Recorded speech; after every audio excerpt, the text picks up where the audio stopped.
रामनवमी निमित्त माजी आमदार श्री मनोहर शेठ भोईर यांनी उरण विधानसभा मतदारसंघात घेतले दर्शन।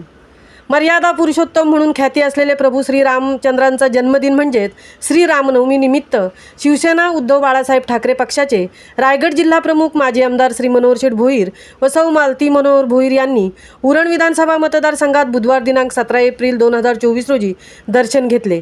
यामध्ये फुंडे, भंगारपाडा, चिर्ले व नवीन शेवा यामध्ये जेथे जाऊन प्रभू श्री रामचंद्रांचे दर्शन घेऊन विधिवत पूजा केली। तसेच श्री रामनवमी निमित्त आयोजित पालखी सोहळ्यात सहभाग घेतला। यावेळी आयोजकांनी माजी आमदार श्री मनोहर शेठ भोईर यांचा शाल व पुष्पगुच्छ देऊन शुभेच्छा देऊन सत्कार केला। यावेळी स्थानिक पदाधिकारी, लोकप्रतिनिधी, श्री रामनवमी उत्सव मंडळाचे पदाधिकारी, कार्यकर्ते व ग्रामस्थ मोठ्या संख्येने उपस्थित होते। महामुंबईसह मिलिंद खारपाटील, उरण।